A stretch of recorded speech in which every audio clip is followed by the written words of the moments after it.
Injil Yohanes 10 ayat 1 sampai dengan yang ke-6. Aku berkata kepadamu, sesungguhnya siapa yang masuk ke dalam kandang domba dengan tidak melalui pintu, tetapi dengan memanjat tembok, ia adalah seorang pencuri dan seorang perampok. Tetapi siapa yang masuk melalui pintu, ia adalah gembala domba. Untuk dia penjaga membuka pintu dan domba-domba mendengarkan suaranya, dan ia memanggil domba-dombanya masing-masing menurut namanya dan menuntunnya keluar.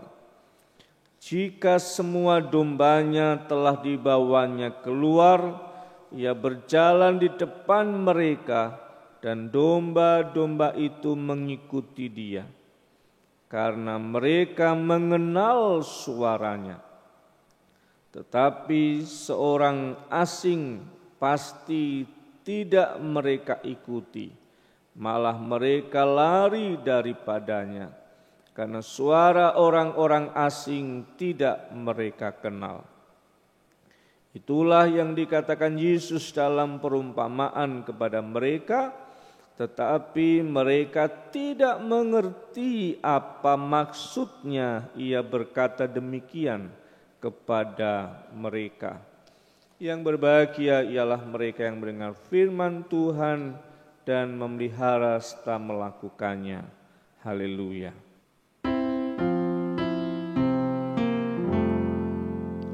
Haleluya, amin.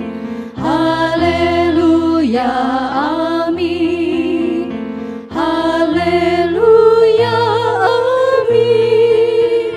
Haleluya, amin. Sahabat yang dikasihi oleh Tuhan Yesus Kristus, dari bacaan kita, saya mencoba mengusulkan 3 hal yang akan kita hayati. Yang pertama adalah kita akan mulai dengan fokus pada ayat yang ke-6. Yang dikatakan, itulah yang dikatakan Yesus dalam perumpamaan kepada mereka, tetapi mereka tidak mengerti apa maksudnya. Sahabat yang dikasihi oleh Tuhan Yesus, ternyata para pendengar itu tidak mengerti apa yang diucapkan Yesus. Artinya apa ya? Sekarang coba kita tanya sama diri kita sendiri masing-masing. Kita ngerti enggak maksud yang diucapkan Yesus tadi? Yang mengatakan, aku berkata kepadamu, bahwa kandang domba itu nanti kalau yang melewati pintu itu pemiliknya, itu gembalanya, yang melewati tembok itu adalah pencuri. Ngerti enggak kita? Kalau kita ngerti berarti kita luar biasa, karena kita melebihi dari para murid pada waktu itu. Kalau kita enggak ngerti ya berarti ya sama dengan para murid. Tetapi yang saya usulkan begini, kalau kita nggak ngerti maksudnya Tuhan, kira-kira sikap yang benar itu bagaimana? Kalau kita nggak ngerti kehendak Allah, apa yang seharusnya kita kerjakan di dalam hidup? Tentu yang pertama adalah akui saja kalau memang kita nggak ngerti. Jangan pura-pura sok tahu. Maksud Allah begini-begini padahal salah. Kita nggak ngerti, tetapi kemudian kita memaksakan diri untuk mengerti sesuai dengan apa yang kita pikirkan. Yang saya usulkan adalah kalau nggak ngerti, diem aja. Jadi kalau nggak ngerti nggak usah ngomong. Daripada nggak ngerti kebanyakan ngomong malah salah gitu. Kalau nggak ngerti, diem dulu, tenang dulu.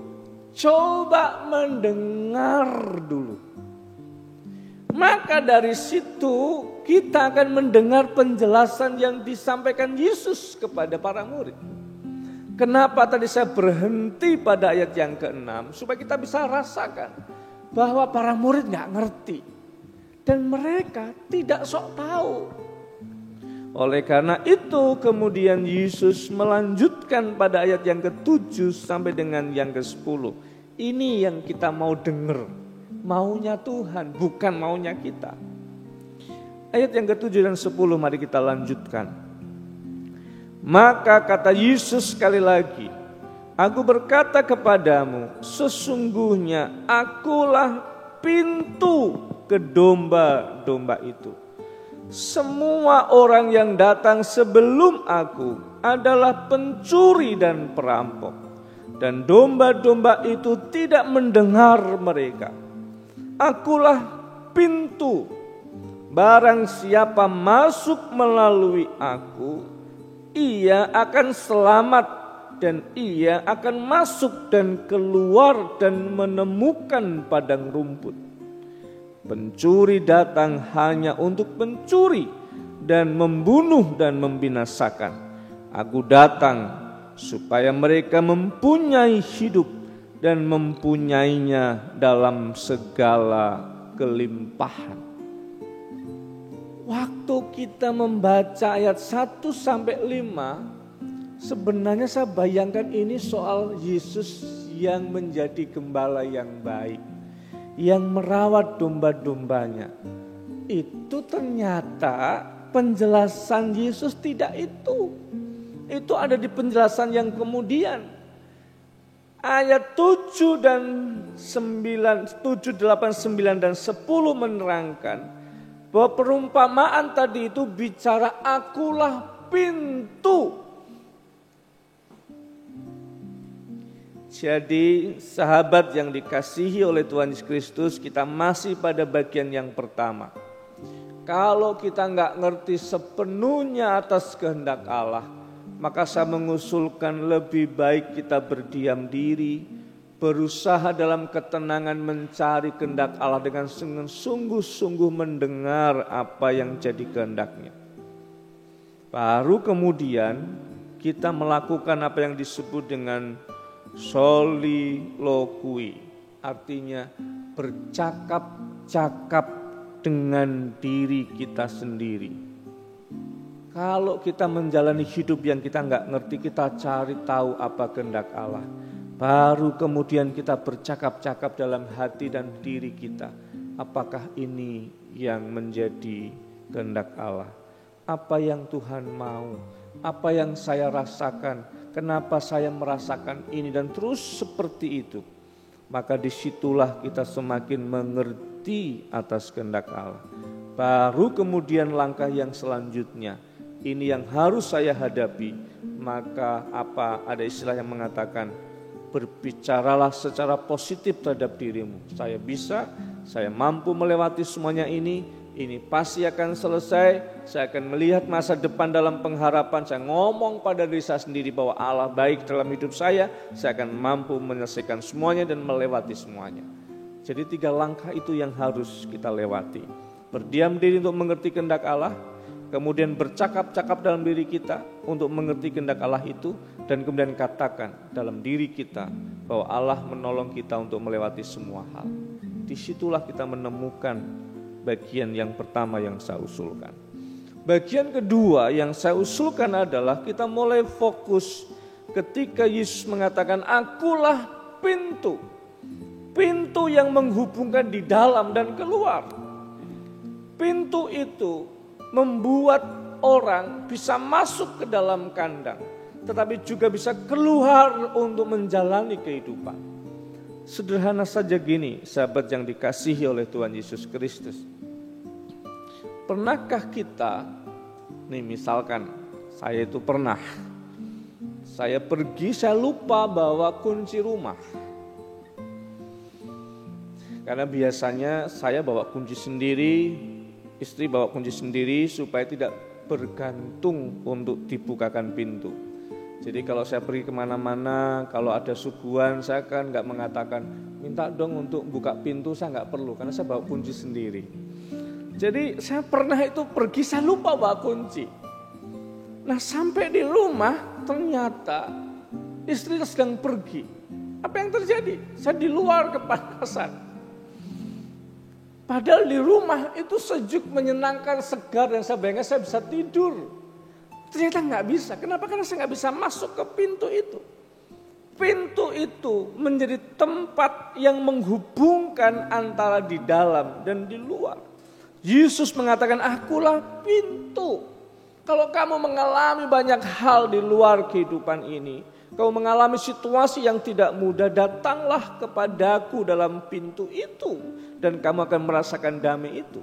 Tetapi damai yang kamu rasakan di rumah itu harus kamu bawa keluar menjalani hidup untuk melihat padang rumput. Toh saya harus masuk ke rumah, istirahat, tidur, dipulihkan tenaga.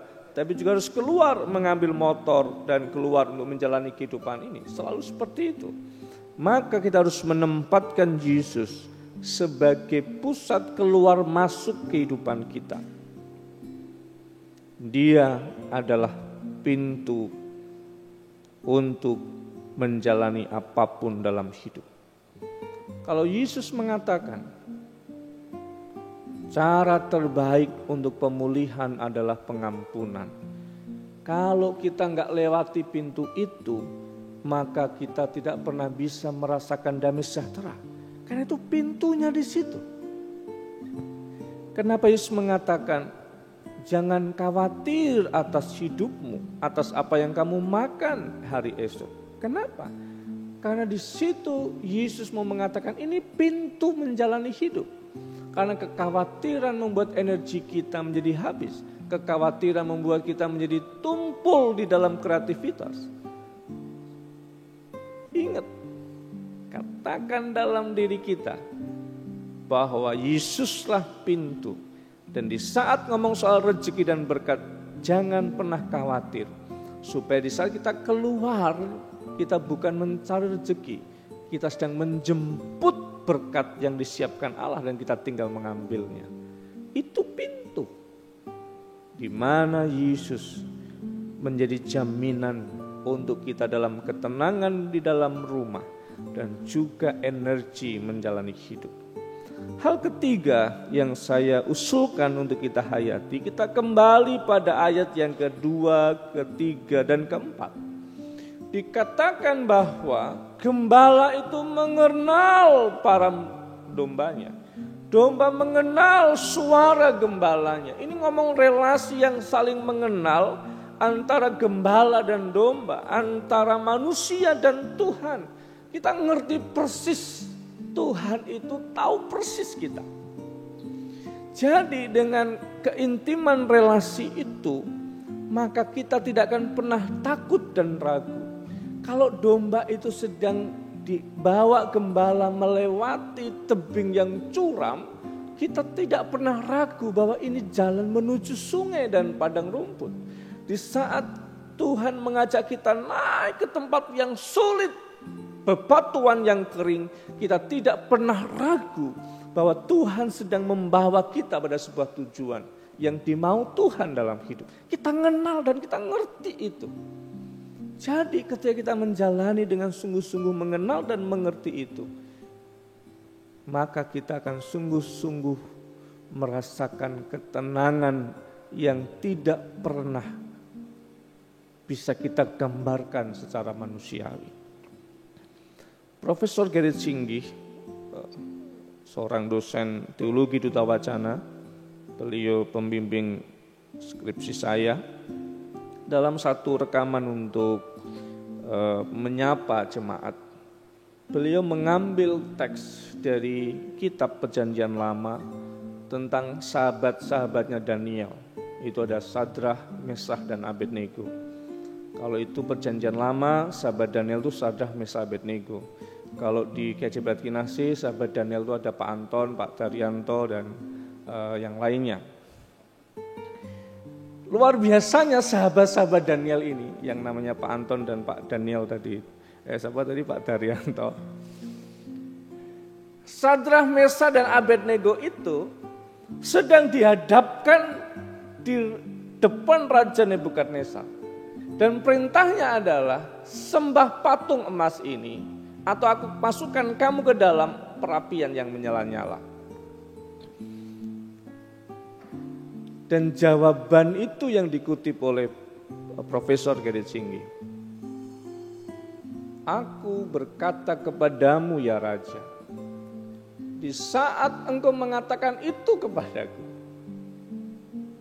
kalau yang aku sembah adalah Tuhan yang kuasa, maka Dia adalah Tuhan yang berkuasa akan melepaskan aku dari api itu. Tetapi, ini yang luar biasa, tetapi kalaupun Tuhan yang aku sembah tidak melepaskan aku dari api dan membuat aku mati dengan api itu, aku tidak akan menyembah Allah yang lain. Karena bagi mereka iman itu sungguh-sungguh mengenal luar dan dalam. Tuhan punya kuasa melepaskan dari api, tapi juga Tuhan punya kuasa dan punya otoritas untuk mengatakan kamu mati dengan api itu. Tetapi tidak membuat mereka ragu atas iman karena mereka mengenal siapa yang mereka sembah. Itu esensi relasi. Seperti domba yang tidak takut melewati batu yang curam karena dia mengenal gembalanya. Seperti Sadrah, Mesah dan Abednego yang dia rela mati kalaupun Tuhan tidak menyelamatkan, tapi juga memberikan ruang bagi Allah yang menyelamatkan. Mau hidup atau mau mati, iman mereka tidak berubah. Itu relasi yang luar biasa. Relasi yang memberikan, disebut dalam Alkitab kita dikatakan ayat yang ke-10. Pencuri datang hanya untuk mencuri dan membunuh dan membinasakan. Aku datang supaya mereka mempunyai hidup dan mempunyainya dalam segala kelimpahan. Mempunyai hidup dan dalam segala kelimpahan. Disitulah kita dipanggil untuk jadi berkat buat orang lain. Membagi hidup dan membagi kelimpahan yang kita rasakan dari Tuhan. Satu bagian khusus di bagian akhir ini. Mari kita berdoa sekaligus dalam aksi nyata untuk memperhatikan teman-teman kita, para mahasiswa yang masih ada di Jogja, yang tidak bisa pulang ke daerah mereka dan mereka harus menjalani hidup yang tidak mudah di sini. Kita dipanggil untuk berbagi hidup, berbagi kelimpahan untuk mereka. Disitulah Tuhan dimuliakan, disitulah Tuhan menyapa mereka dan kita dipakai sebagai alatnya. Kiranya Tuhan menolong dan memberkati kita semua. Amin. Satu teduh buat kita.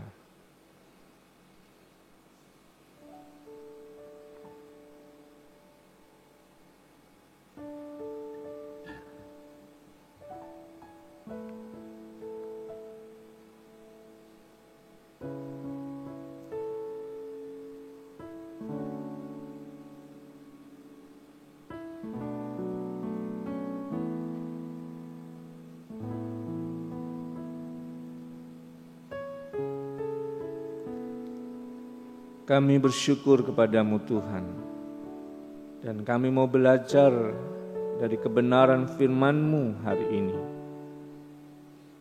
Di saat kami tidak mengerti seluruhnya atas apa yang Tuhan kehendaki, mampukan kami berdiam diri, mendengar dan mencoba mendengar, memahami kehendak-Mu, supaya kami bercakap-cakap dalam diri kami sendiri, merasa-rasakan kehendak-Mu atas hidup. Dan dari sana kami akan mampu mengatakan kata-kata yang positif atas diri kami di dalam setiap situasi, di setiap keadaan yang harus kami jalani. Kami tahu Tuhan, Engkau mengatakan kepada kami, Engkaulah pintu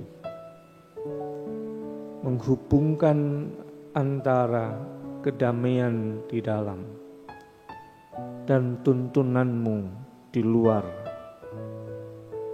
Mampukanlah kami untuk terus merasakan Engkaulah pintu keluar atas masalah-masalah hidup, pengampunan adalah cara pemulihan yang membebaskan. Keyakinan akan harapan akan menumbuhkan semangat dan kreativitas menyelesaikan tantangan hidup. Engkaulah pintu untuk seluruh kehidupan kami. Kami juga mau belajar menjadi domba yang mengenal Engkau dengan sungguh. Maka kami tidak mengalami keraguan di saat melewati kerikil dan bebatuan yang kering. Kami tidak ragu karena kami mengenal kebaikan-Mu.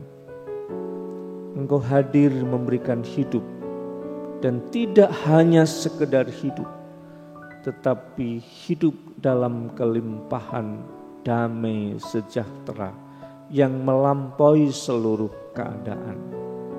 Dan mampukanlah kami berbagi kehidupan dan berbagi kelimpahan itu dengan setiap orang yang membutuhkan, dan mampukan kami untuk melakukannya. Kami mau serahkan ini semua di dalam nama Tuhan kami Yesus Kristus, yang sudah mengajar kami berdoa dalam doa Bapa kami yang kami nyanyikan.